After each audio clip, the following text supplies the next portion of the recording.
What's going on, guys? I'm Shrew. I'm Kushal, and we're Team 24, which is Team Acid. Today we're going to be presenting our application that we made for database, the Project Track 1. And we made like a traveling based application because we noticed that a lot of users, when they would go on to like travel websites, I know that my parents, for example, they're like kind of getting mad because everything that was like getting recommended to them wasn't close to their needs. They didn't really like. I know that my grandma has like uh Wheelchair yeah accessibility problems. yeah, and then a lot of like travel websites didn't really accommodate for that, and it was honestly just like we felt that travel websites would just bombard users with information and places that maybe the user doesn't even want to go to. So eventually we came up with pathways where we first asked the user for things that they like, things like ambience, romantic, whether they have accessibility needs, whether um, they need extra things to like get around, what other things they like beaches, museums, sport games, stuff like that. And we eventually landed on this model, and um, we're gonna walk you guys through this right now. So eventually when someone loads onto pathways, we ask them to sign up. So for example, they can put their name. I'll do my name for now, and then they could put their age, let's say they're 19, and then they can put their location. Of course, all of this information is very important because we know what kind of person he is, just from the age and location to even. Just based off age, you can tell a lot from a person, like things that they like and stuff like that. So then we go into preferences that they have. They can either have travel preferences, interests, accessibility needs, ambience preferences, activity preferences, stuff like that, and then their age group. So then let's look at travel preferences. I like going to museums, and then let's go into interest. I like sports a lot, so that's where it is. I have no accessibility needs, so I'm good with that.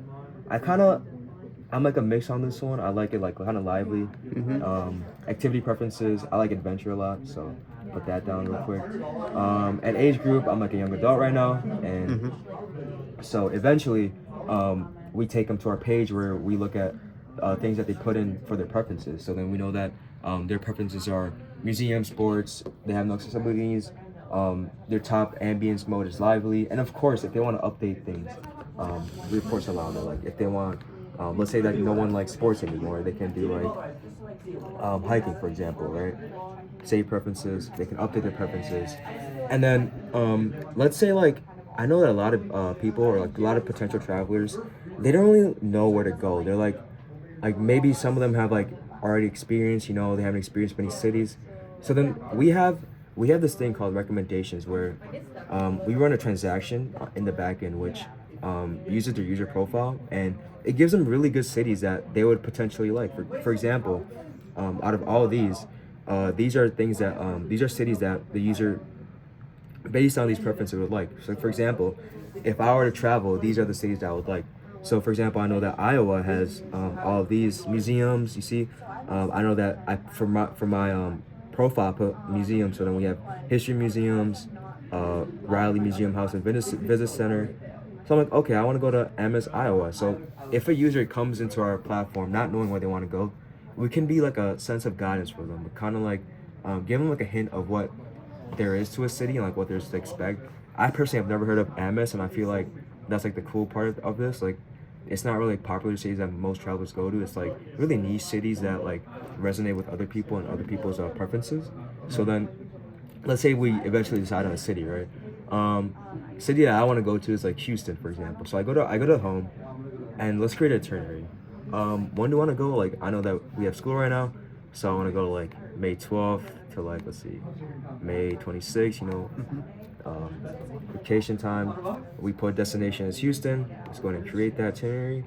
Um, so as you can see, we have our itineraries right here. Um, we can view our events going on. There's nothing going on right now, which is totally fine. Let's say I wanted to change my date that I was gonna go on the itinerary. Let's say I had like some work starting up that Monday. I want to come back that Sunday. I can do that. So I come back here. I click on itinerary. So now after you click the itinerary, right, we have a thing where we're more hotel focused. We want to make sure the user knows where they're gonna stay, and this is how we help them out. So we already pre-filled information for Houston, right? Let's say And these hotels are catered toward their profile. So more than likely, these hotels would match the atmosphere that the user is searching for. So we go ahead and we should select. I like this one. There's flat screen TVs looks in good. this one. It looks good. So then we can either commit to this hotel or we can change the hotel. I think I'm gonna commit to this one, so I'll continue to the plan. And then eventually we get all the attractions that are nearby and all the restaurants are nearby. Like notice how restaurants took kind of like a long time to show up, and that's because in like the back end of this application, we use the user's preferences to make sure that they get their most suitable attraction and restaurants to them. So for example, I go up here and the first thing of course is a museum, something that I like. Let's see, fine arts. Yeah, I think I want to go there. Let's see what else. Fire museum. That sounds cool. So I'm gonna go there. And then let's go on to food. Right. Food. They have like. Let's see what they have. Ooh, 4-star. They have like this. We have this. Looks good. And eventually, I'm like, all right, I'm fine with this right now. Let's go ahead and build our itinerary. So then we have like this interactive visual thing where we can do a drag and drop. Where okay, let's say events. I want to go to like the Houston Fine Arts Museum, my first day of being in Houston. So I click on that, and then let's go ahead and set a time for ourselves. I'm not usually like one to wake up early, so I wake up at like what 1 a.m. I mean at 1 p.m. So like maybe like 1 p.m. 3 p.m. I go get Dinner time for music. go to the museum. After that I can go ahead and eat. On 3:30. Yeah, 3:30 we can go ahead and eat. 3:30 p.m. we go ahead and eat.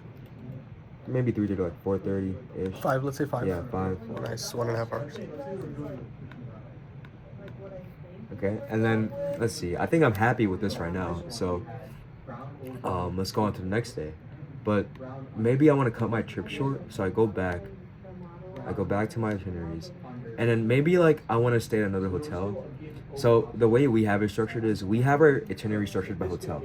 So if a user is going to stay at one hotel for like 2 days and they switch to another hotel in the next 2 days, that's totally fine. All they have to do is make a new itinerary. So then we know that the user can view their events that they're going to. So we know that for now, the itinerary, we're going to the Fine Arts Museum, we're going to a bar, and then for the other day, let's say I want to cut my trip short in this hotel, right? Let's say I want to stay there for 2 days now. I can go ahead and make a new itinerary, and then we can do like, let's see, we can do May 15th to like, let's see, May 20th, and a city next to Houston, maybe like San Antonio. So we create our itinerary here, and then again we're based on another hotel. If someone wanted to stay in Houston and then they just want to like move around hotels, they totally can. But what our application requires them to do is make a new itinerary for each hotel that they're going to visit.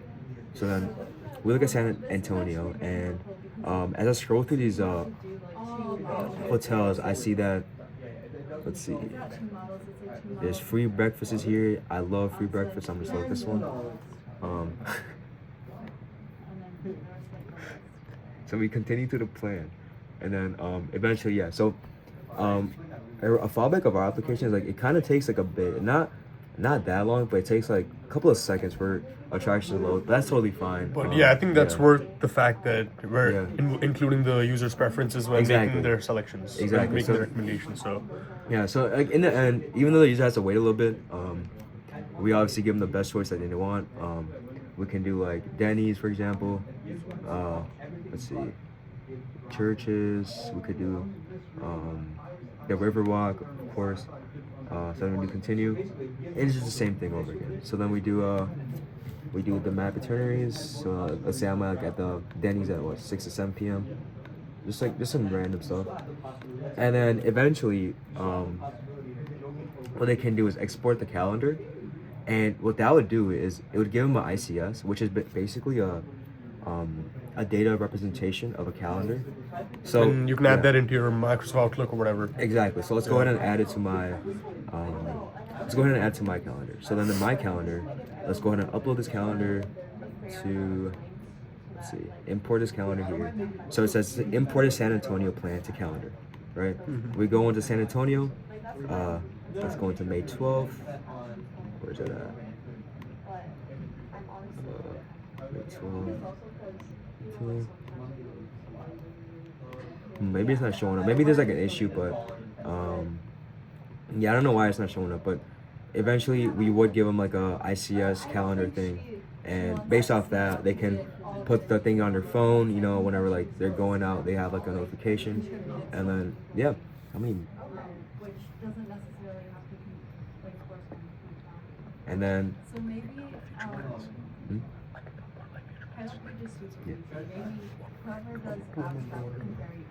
And then yeah, so overall that's basically just our website.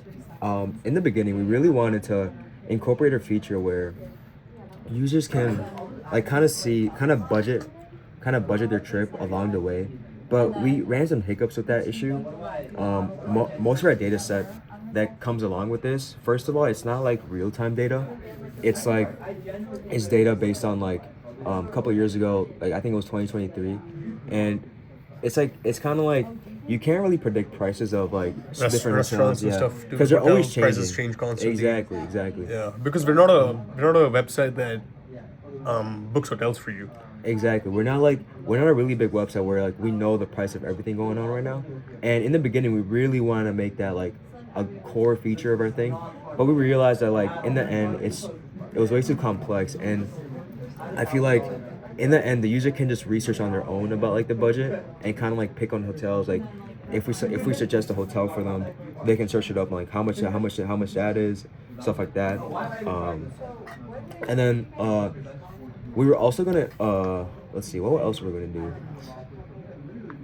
What else were we gonna do? We were gonna do.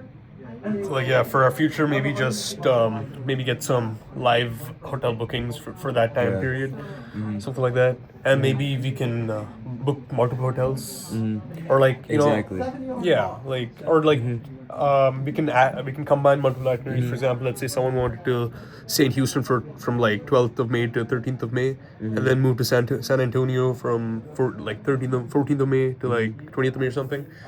So we could maybe combine those two itineraries. We could maybe like group them together and stuff like that. I feel like another good feature of our application is the recommendation system. I feel like once we improve upon this, it would be really useful for users. Because I know that like I'm always like a skeptical person on like where to go. And like if I get information on like, oh, maybe Iowa is really good for me. I've never heard of this town, but maybe it's good. I see like there's museums there, stuff that I like. Yeah, that's the nice part. Like you can see that there's a 4.8 star rated museum, which and no one would ever know. And for cities like this, the way we did it is like, even though there's no attractions found for the city, what we would do is we would just query the user's preferences and the city that they and cities restaurants, attractions. We would basically make like a sentiment model, not really a sentiment model, but like kind of like a sentiment model, where we would see what the total atmosphere of that city is, and if it matches to the user preferences, we would recommend that. So for example, for Anaheim, Ankeny, Epsilon, I'm sure they're lively. I know Anaheim is for sure, and eventually we do want to incorporate like AI into this. We were gonna plan on once a user completes their itinerary, we would send their whole itinerary into like the AI. They could give like the user fun facts. Maybe like we could even have like a chatbot where the user can talk to like a travel agent, kind of asking them for tips and tricks on their itinerary. And maybe we could even train like an AI or machine learning model to kind of like predict the price of the total trip. Because I feel like I don't know, I don't feel like it really depends, but I feel like if you're going to different places, obviously the price range is gonna like matter. I know like if you're going to California, for example, it's gonna be like on the expensive side. But if you go like more countryside, you know like there's cheaper prices over there, stuff like that. So we eventually want to like make features that like kind of help the user feel more connected with the application. But for now, we feel like this is a really good application for now.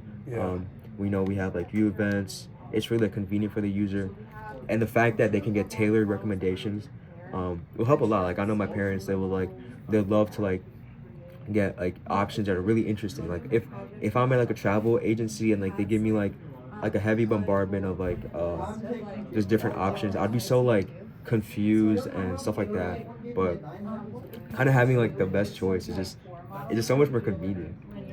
But I think we just need more data. I just don't think there's enough data out there, and we will also need some feedback of people using our website and then reporting back to us or saying, telling us what they don't like or what they like. And so Exactly. we can One of the that. things we have incorporated right now is if a user selects a hotel and let's say they complete their itinerary, we would boost up the hotel's ranking by 0.1%. So since everything's stored in a database. Exactly. It kind of like simulates a real-time environment because as of right now, it's like as Kushal said, data is very limited. I feel like it was really cool to like explore how limited data really is, and we're initially gonna make this like global, but then there's so much like limiting data like out there that we just had to like restrict it to USA, and even in the USA, the data in USA is like not kind of like restricted too, and yeah, overall that proved to be a hindrance, but I feel like we could work our way around it and eventually just create like things that are used for application. And yeah, this is our application. We hope you guys like it. It was a fun time being in database. I feel like we've learned a lot definitely. And yeah, we're team Acid, and we're gonna sign off from here.